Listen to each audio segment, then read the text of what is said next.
Salut à tous. Vous êtes aujourd'hui plus de 500 à suivre mes émissions au moment où j'enregistre, et c'est vraiment juste incroyable. Je vous annonce aujourd'hui une nouvelle étape, l'ouverture d'un compte Tipeee pour celles et ceux d'entre vous souhaitant soutenir mon travail.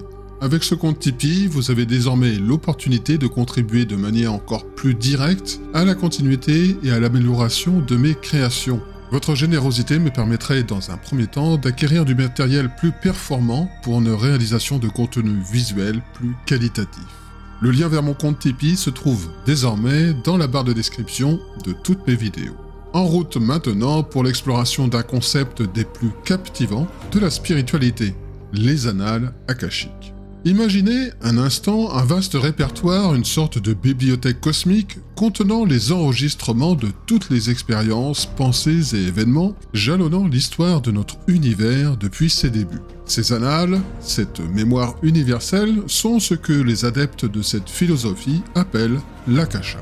Dans cette émission, nous creuserons les profondeurs de cette idée intrigante. Nous remonterons aux origines, en remontant le fil de son histoire, à travers différentes traditions spirituelles et ésotériques, et surtout, nous nous aventurerons dans les moyens possibles d'accession à cette source infinie de sagesse et de connaissances. Que vous soyez déjà familier avec le concept des annales akashiques ou que vous le découvriez pour la première fois, ce voyage va au-delà des limites de notre réalité quotidienne. Ouvrez votre esprit, laissez-vous emporter par la curiosité car ensemble, nous allons explorer les mystères de l'akasha et tenter de percer les secrets enfouis dans les profondeurs de la conscience universelle. Bienvenue dans un territoire où le temps et l'espace se fondent en une seule et même toile, où les réponses aux questions les plus profondes peuvent être trouvées dans les éthers de l'existence. Au cœur des annales akashiques, voyageons vers la sagesse éternelle sur Enigma et Mysterion.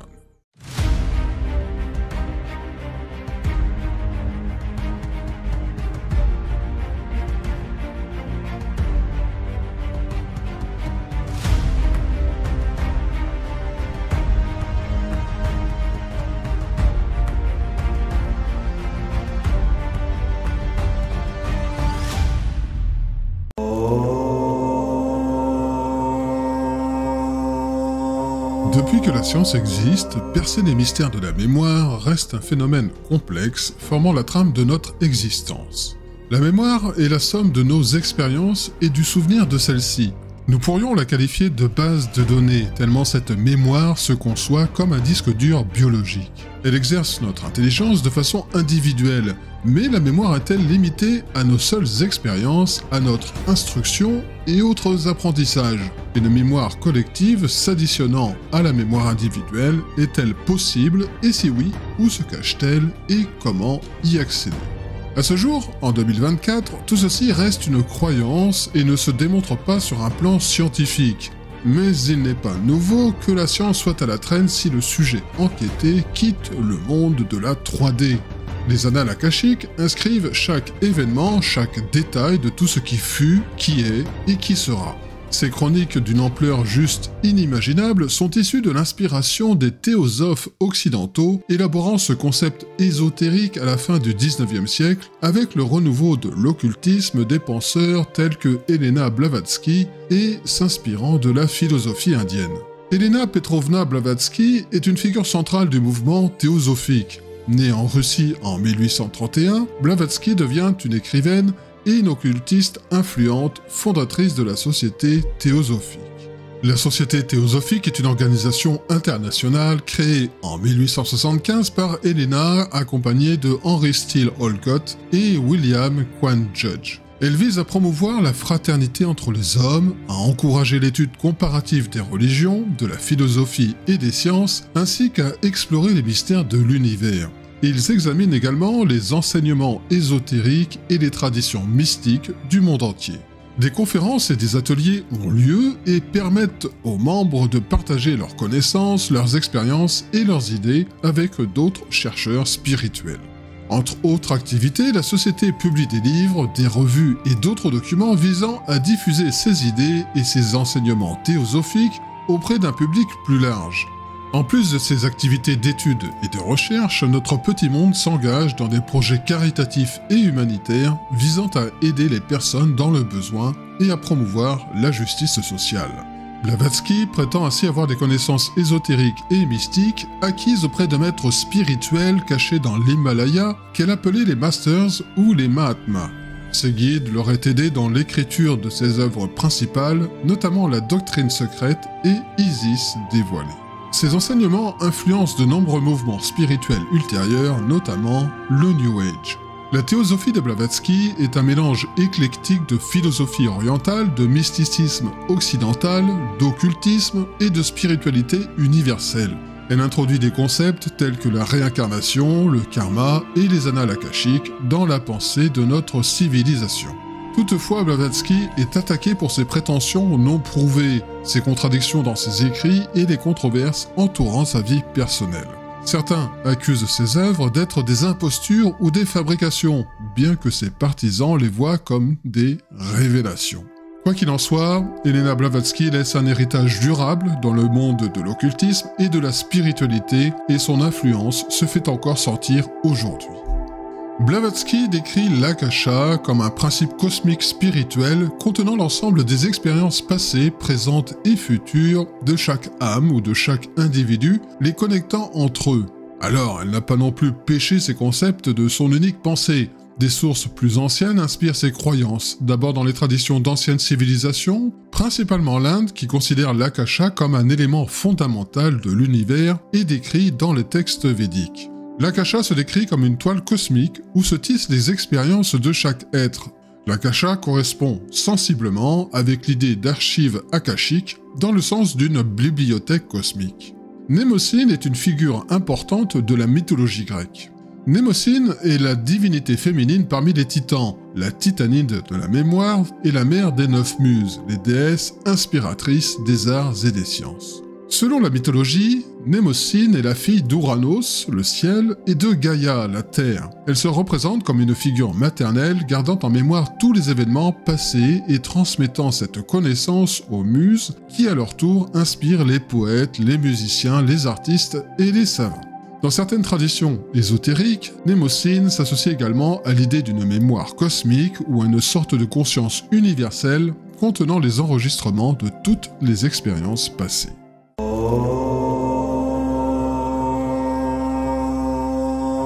L'Akasha est un terme issu du sanskrit trouvant ses racines dans la spiritualité hindoue et représente la substance subtile et immuable imprégnant tout l'univers. Dans cette perspective, l'Akasha est la matrice de la création à partir de laquelle émergent tous les éléments de l'existence. Cet enregistreur cosmique décrit chaque pensée, action et événement depuis le commencement des temps et constitue l'idée d'archive universelle de la mémoire de toute chose. Dans de nombreuses traditions ésotériques et philosophiques, l'éther constitue un lien entre le ciel et la terre. Il est le 5e élément, avec le feu, l'eau, la terre et l'air.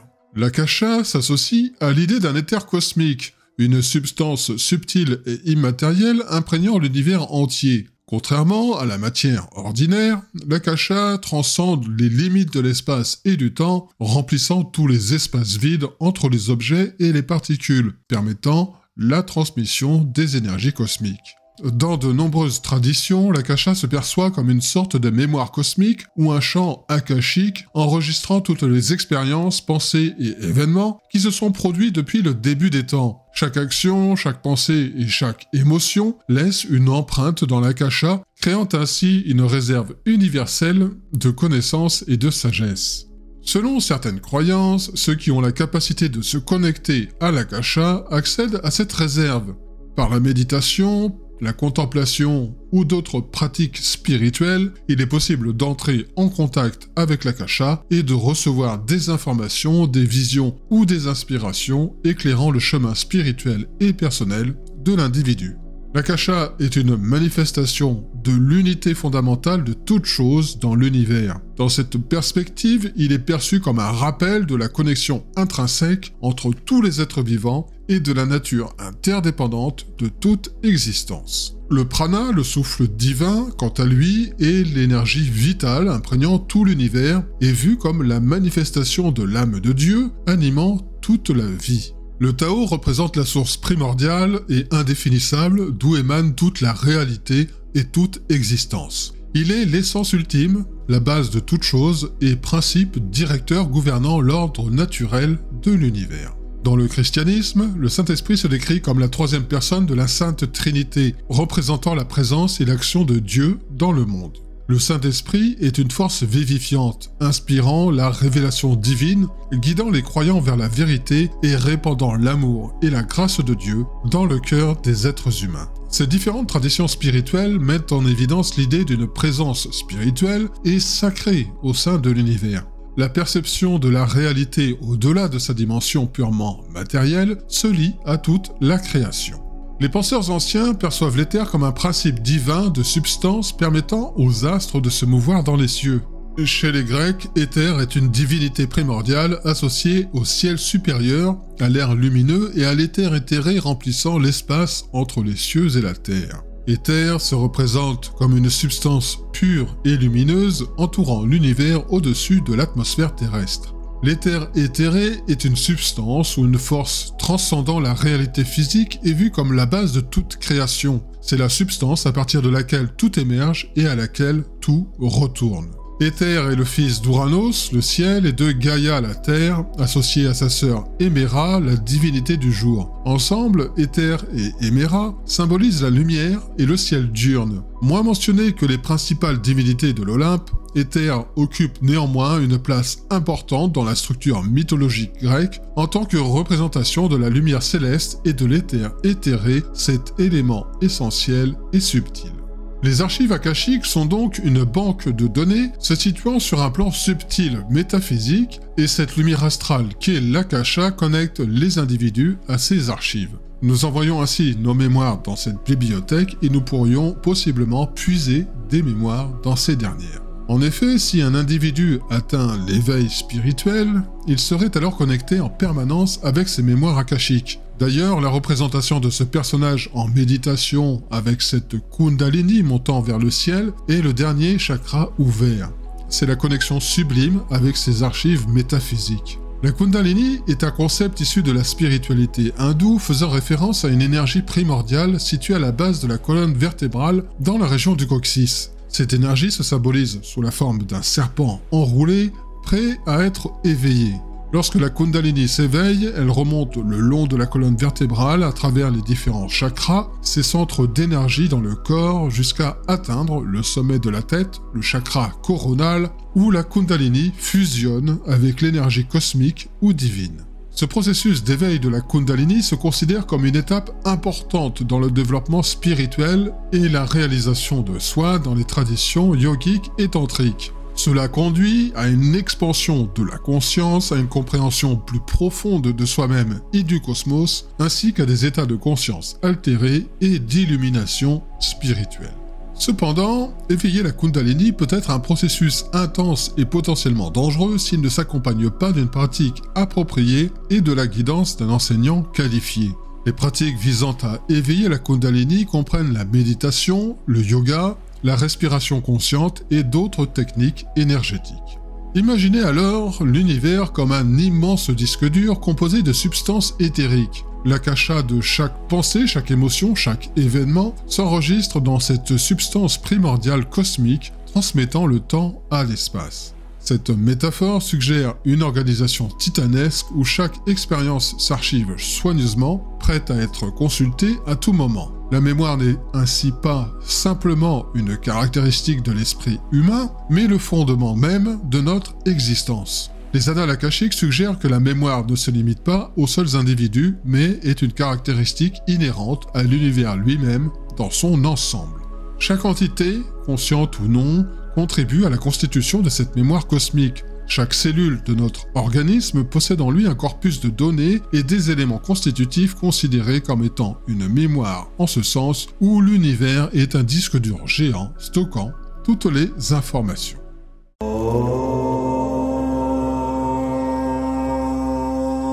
L'accession aux archives akashiques se fait par le biais d'un protocole d'ouverture et de fermeture. Cette forme protocolaire permet une connexion plus tangible, voire plus ciblée, une guidance plus appropriée en fonction de vos souhaits. Une question aux archives apportera une réponse soit auditive, soit visuelle. Nous parlerons dans ce cas de ressenti. Notre vie évolue et nous continuons à nous poser des questions auprès de nos guides. Ils vous diront toujours ce que vous devez entendre. Il n'y a pas de mauvaises questions ni de questions idiotes. Votre question qui vous trotte dans la tête est forcément importante pour vous. N'hésitez pas à vous adresser aux archives, à poser votre question, et après, vous verrez la réponse. La forme et la tournure qu'elle prend peut réserver bien des surprises. Ces archives akashiques vous permettent d'aller dans le passé pour comprendre votre présent, mais également d'aller dans votre avenir et de rentrer en relation avec vos potentialités du futur, avec vos doubles quantiques, avec tout ce qui n'est pas encore existant pour vous, mais qui sur un autre plan de dimension éthérée et du domaine du possible. Imaginez avoir un projet de vie ou un projet professionnel. Dans l'élaboration de celui-ci, à travers son cheminement, certainement que vous vous poseriez des questions, que vous auriez des doutes. Les potentialités du futur avec lesquelles entrer en résonance peut vous permettre d'obtenir des informations sur les étapes, sur les difficultés, sur les ressources dont vous allez avoir besoin. Mais il faut comprendre que les couloirs du temps possèdent une infinie de possibilités. Ce que vous vivez aujourd'hui et les décisions que vous prendrez vous créent peut-être 10 ou 15 futurs potentiels, mais vous n'aurez accès qu'à un seul, 2 ou 3 potentiels futurs. Les archives akashiques vous diront toujours ce que vous devez entendre et pas ce que vous souhaitez. Rappelez-vous de cette nuance car les gardiens des archives veillent à la bonne circulation des informations entrantes et sortantes. Ainsi, nous ne pouvons pas faire tout et n'importe quoi. Mais ces gardiens, un terme un peu de protection, sont bienveillants avec beaucoup d'amour, beaucoup de sagesse, qui fait que les informations reçues seront toujours positives et utiles. Dans de nombreuses traditions ésotériques, les annales akashiques sont protégés et gardés par des êtres spirituels bienveillants appelés les gardiens des archives akashiques. Ces gardiens se perçoivent comme des entités d'une grande sagesse et d'une grande pureté dont le rôle est de préserver l'intégrité et la sécurité des informations contenues dans les annales. Ces gardiens prennent différentes formes en fonction de la culture et de la tradition spirituelle. Ils s'envisagent comme des anges, comme des guides spirituels, des déités ou d'autres formes d'entités célestes. Quelle que soit leur forme, leur objectif principal est de faciliter l'accès aux annales akashiques pour ceux qui cherchent à explorer leur sagesse, tout en veillant à ce que cet accès se fasse dans le respect des lois spirituelles et cosmiques.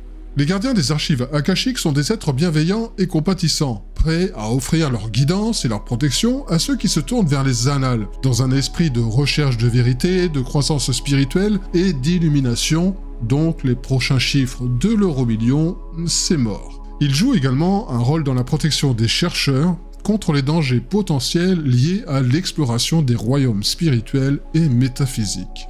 Certaines personnes ont des expériences directes avec ces entités, d'autres préfèrent les considérer comme des symboles ou des archétypes représentant des forces spirituelles plus vastes et moins personnifiées. Dans tous les cas, la notion de gardien des archives akashiques ajoute une dimension de mystère et de respect sacré à la recherche et à l'exploration de ces dernières. Néanmoins, ne perdez jamais votre discernement à votre libre arbitre. Toutes ces informations sont à prendre comme des conseils d'amis, tout simplement. Ces annales akashiques se représentent sous la forme d'une bibliothèque ou d'un livre. Nous aurons tout à chacun une représentation très personnelle et intime de ce que sont les annales akashiques. L'image réceptionnée est la manière dont vous allez vous l'imaginer, la plus familiale, la plus simple, la plus agréable pour vous. Je vous le disais, Akasha en sanskrit signifie l'éther, c'est le 5e élément, donc vous pouvez avoir cette perception des archives akashiques sous forme d'une bibliothèque, d'un livre, d'un bâtiment, voire du cosmos. Les annales akashiques sont une conscience universelle auquel la possibilité de se relier s'établit par un protocole. C'est également un outil de développement personnel et de défense spirituelle. Une demande dans votre archive personnelle vous obtiendra soutien dans une situation délicate ou compliquée. Il n'y a rien de magique ni de fantasmagorique. Le soutien arrivera sous la forme la plus simple et la plus juste pour vous. Ce champ de conscience que sont les annales akashiques est un champ d'information multidimensionnel dépassant les lois physiques qui va au-delà du temps et de l'espace. C'est un grand tout où nous sommes tous reliés. Pour autant, vous ne pourrez ouvrir délibérément, sans aucune autorisation, les archives akashiques d'autres personnes. Certains individus font des lectures d'archives akashiques pour les autres, mais c'est par sollicitation. La demande en est faite et dans ce cas-là, vos archives peuvent être ouvertes. Il est possible également de recevoir des soins énergétiques dans une lecture. Vous demandez à accueillir un soin énergétique de vos archives qui sont hautement bénéfiques. Exprimez le souhait de recevoir ce soin quantique, que ce soit karmique ou énergétique, pour libérer des blessures émotionnelles, de réintégrer des fragments d'âme du passé sur les blessures, sur les traumas, dans le karma. Pour l'accueillir, installez-vous en posture de méditation ou au moment de se coucher, peu importe. Fermez les yeux et intégrez ces énergies, c'est vraiment surprenant le nombre de choses que les archives akashiques offrent.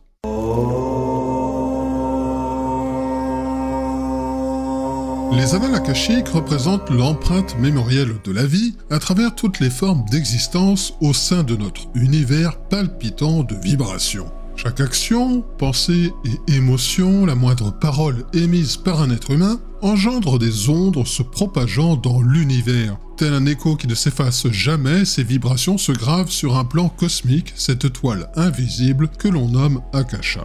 Les annales akashiques transcendent le temps et l'espace, une mémoire collective englobant chaque être, chaque règne et chaque recoin de l'univers. Ces registres éthérés renferment l'histoire de la création, une œuvre colossale où chaque instant présent dialogue avec l'éternité passée.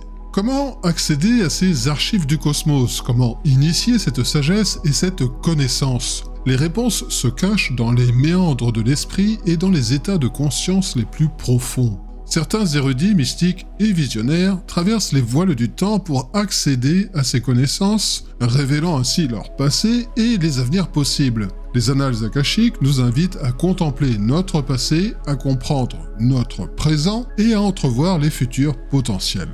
Remontons aux origines, là où tout commence. Dans le ventre maternel, la vie prend son envol sous la forme d'un embryon de chair grandissant, évoluant et prêt à acquérir une intelligence. Mais que dire de notre âme qui s'installe dans ce corps pour un délai plus ou moins long? Possède-t-elle toutes les connaissances avant son arrivée dans ce monde terrestre? Notre propre récit est aussi la plus délicate, touchant notre être et les éléments forgeant notre identité, façonnant notre âme et influençant les fondements de notre équilibre.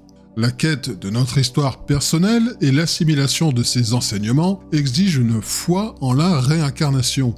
Explorer nos vies passées est une entrée dans les mémoires les plus intimes de notre âme, d'y découvrir les innombrables vies successives pour donner naissance à ce que nous sommes aujourd'hui.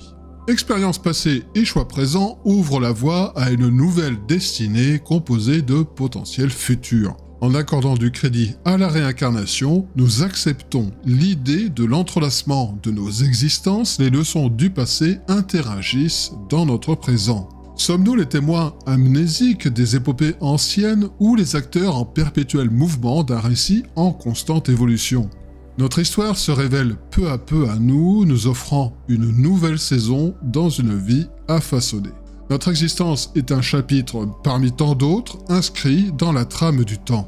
Comme l'homme ou la femme qui se souvient de son passé, notre planète et notre univers portent en eux les traces de leur évolution, de leur métamorphose et des interactions qui les ont façonnés. Cette mémoire cosmique nous ouvre les portes de la compréhension, nous reliant ainsi à notre passé commun, à notre présent et aux innombrables possibilités de notre avenir. La capacité de se connecter à cette mémoire gigantesque, transcendant toute conscience humaine, métamorphose irrémédiablement notre regard sur l'existence quotidienne. De nouvelles perspectives s'ouvrent à nous, notre perception du monde subit une révolution profonde. Ce qui semblait crucial perd de son poids face à l'ampleur infinie de l'univers. Nos préoccupations si essentielles se révèlent futiles et vaines.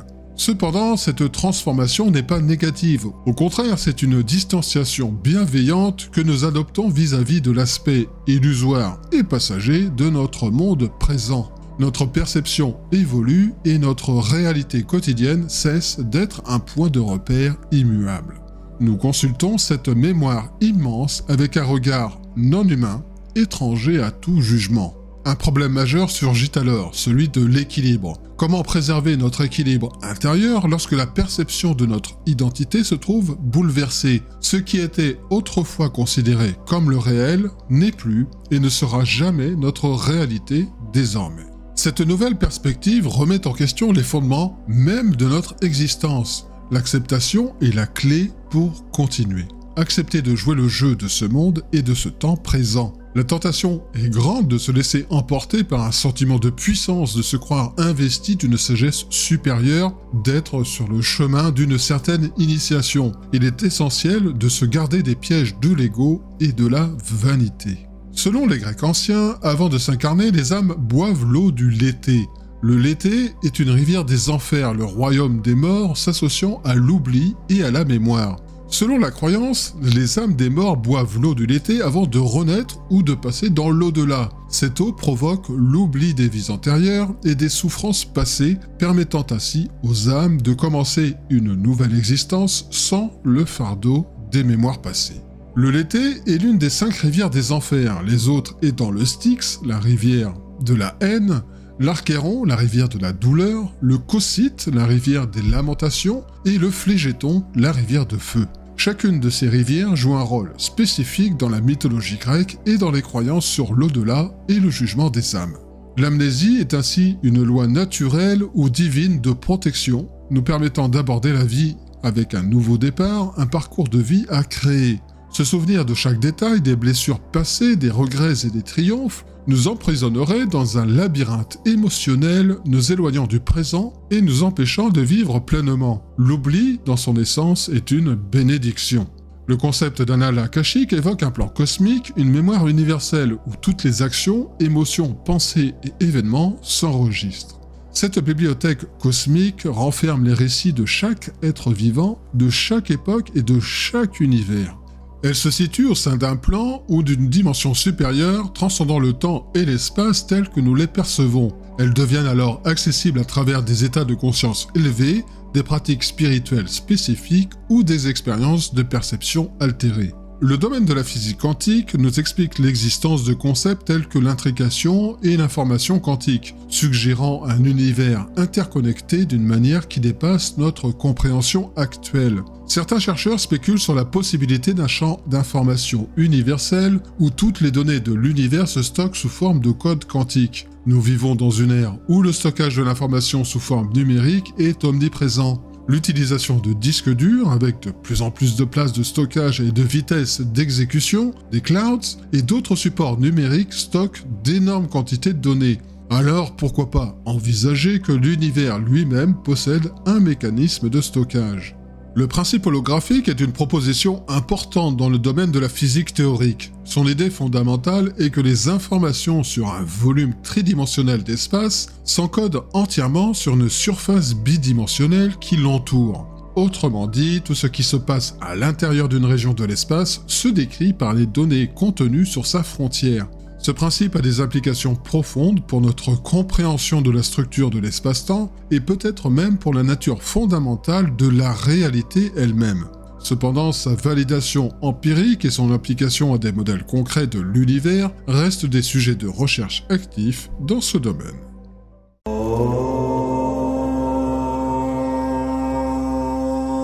Le protocole d'ouverture et de fermeture des annales akashiques est une pratique importante et respectueuse lorsqu'on cherche à accéder à ces archives cosmiques. Les détails varient selon les traditions et les enseignements spécifiques, donc voici un exemple général de ce que ce protocole implique. Le protocole d'ouverture des annales akashiques nécessite une préparation mentale. Commencez par vous mettre dans un état de calme intérieur et de concentration. Vous pouvez pratiquer la méditation ou d'autres techniques de relaxation pour vous centrer. Adressez une prière ou une invocation aux gardiens des archives akashiques, demandant leur permission et leur assistance pour accéder aux informations contenues dans les annales. Visualisez-vous entouré d'une lumière protectrice et bienveillante et imaginez-vous ouvrir un livre ou dévoiler un rouleau symbolique représentant les annales akashiques. Affirmez votre intention pure et respectueuse d'accéder aux annales akashiques dans le but de recevoir des informations qui vous guideront sur votre chemin spirituel et personnel. Posez vos questions ou formulez vos intentions clairement et avec sincérité en restant ouvert à ce que vous pourriez recevoir. Maintenant, le protocole de fermeture des annales akashiques nécessite des remerciements. Exprimez votre gratitude envers les gardiens des archives akashiques pour leur guidance et leur protection pendant votre session. Adressez une prière ou une invocation pour demander la fermeture des annales akashiques et la protection de votre esprit et de votre énergie après la séance. Visualisez-vous refermer le livre ou le rouleau symbolique représentant les annales akashiques, scellant ainsi l'accès aux informations. Prenez quelques instants pour vous recentrer et vous reconnecter à votre environnement physique en prenant des respirations profondes et en ressentant le sol sous vos pieds. Prenez le temps d'intégrer les informations reçues et de réfléchir à leur signification pour votre vie et votre parcours spirituel. Il est important de noter que ce protocole est proposé à titre d'exemple et qu'il s'adapte en fonction des préférences individuelles et des enseignements spécifiques de chaque tradition spirituelle. L'essentiel est d'approcher les annales akashiques avec respect, humilité et une intention pure de croissance personnelle et spirituelle. Dans les méandres du cosmos, au-delà du temps et de l'espace tels que nous les connaissons, réside une mystérieuse bibliothèque de l'âme universelle, les annales akashiques. Enracinées dans la philosophie ésotérique et la spiritualité, ces archives cosmiques renferment les mémoires de chaque pensée, action et événement qui a jamais eu lieu dans l'univers. Les annales akashiques offrent une vision profonde et transcendante de la réalité permettant à ceux qui ont le courage d'explorer leur vaste couloir d'accéder à une sagesse intemporelle. Elles révèlent les liens invisibles unissant tous les êtres vivants, offrant des perspectives sur nos vies passées, présentes et futures, ainsi que sur les leçons karmiques que nous avons à apprendre. Mais au-delà de la simple curiosité intellectuelle, l'accès aux annales akashiques demande respect, humilité et intention pure. C'est un voyage intérieur, nous confrontant à nos vérités les plus profondes et nous guide vers la croissance spirituelle et la compréhension de notre véritable nature. Que nous soyons des chercheurs de vérité ou des voyageurs de l'âme, les annales akashiques nous rappellent que nous sommes tous des parties d'un tout infini, connectés par les fils de la conscience universelle. En honorant ces archives sacrées, nous honorons également la grandeur et la beauté de l'univers dans lequel nous évoluons. Que chacun de nous trouve inspiration et émerveillement dans la contemplation des annales akashiques et que cela nous guide sur le chemin de la découverte de soi et de l'unité universelle. Merci de m'avoir suivi. N'oubliez pas de vous abonner, mettez un pouce bleu pour soutenir la chaîne et activez la cloche des notifications pour ne rien louper des prochaines émissions. Restez curieux, restez éveillés et ouvrez grand le livre de votre destinée. À la prochaine sur Enigma et Mysterium.